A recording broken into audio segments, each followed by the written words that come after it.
Our third day was all about Mount Teide. It's the third highest active volcano structure in the world. It's also the highest peak in the whole Spain with an elevation of 3,715 meters. We planned our visit as early as possible in the morning and booked a cable car ride around 9 o'clock. It took us approximately an hour's drive from Puerto de la Cruz. Plan your visit as early as possible so you can easily find a parking spot. At some point, driving is challenging, and if you want to avoid dealing with that or parking, you can also get there by bus. You can look at the options on the official website of the Teide. You can get up to an altitude of 2,300 meters by car. After that, you can hike or use a cable car to reach an altitude of 3,500 meters. You can choose from different alternatives like going up by a cable car and hiking down or getting the ride both ways.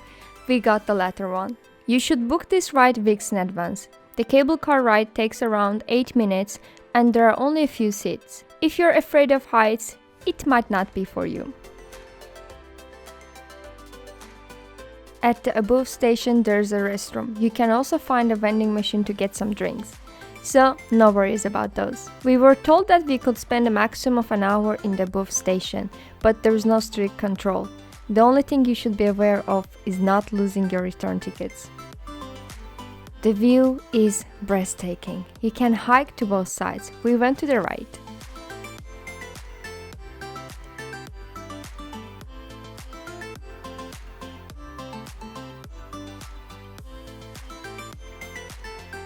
I can't find words to express how stunning the view is.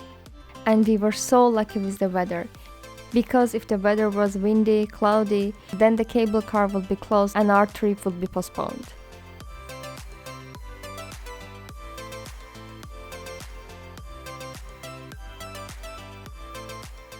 Wear suitable shoes and pack an extra layer. With the body pressure going down, you might feel dizzy or cold.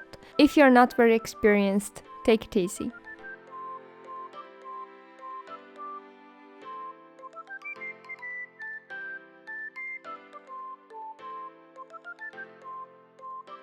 At this altitude you can already see the other Canary Islands, and here you can see the Puerto de la Cruz.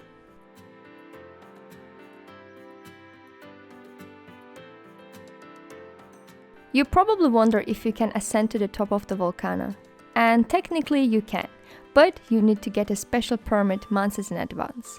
The permit is free and can only be used on the selected date and time slot.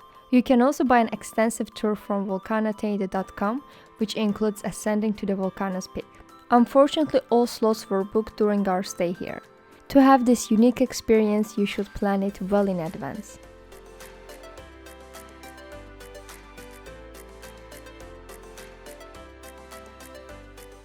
We walked around for an hour, sometimes just sat down and enjoyed the view.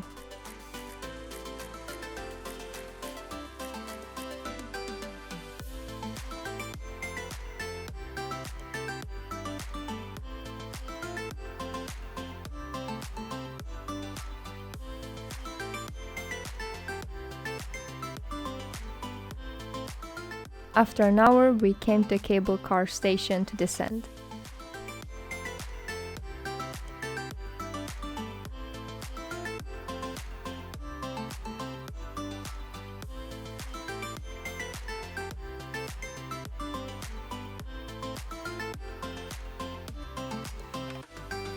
In the base station there's a cafe with this beautiful view. After some rest, we hit the road again.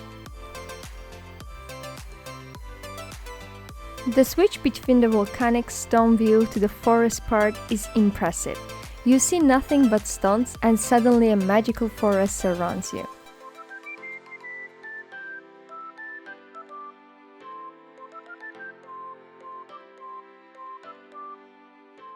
We stopped by a few viewpoints, Mirador in Spanish. It started to get cloudy and mystical.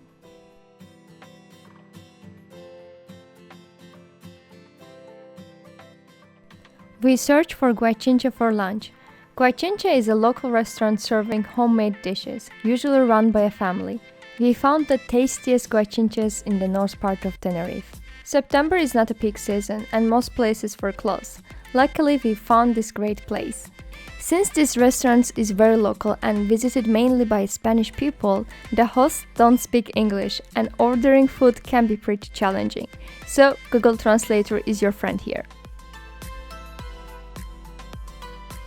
After the adventurous day, we returned to Puerto de la Cruz and enjoyed the black sand beach. It's the same beach we visited the past few days. If you missed it, watch part 1 of our Tenerife trip.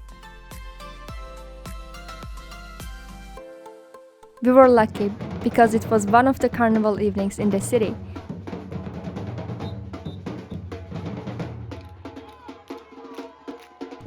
There are lots of carnivals throughout the year in the various parts of the island. You can find more information in the description. We were unaware of the carnival when we visited and we missed the customs parade here. Still, it was an excellent way to end our last day in Puerto de la Cruz. The next day we will be on the road to the south of Tenerife. We will have several stops before reaching Adeje. Subscribe to my channel to not miss the next day of our adventure.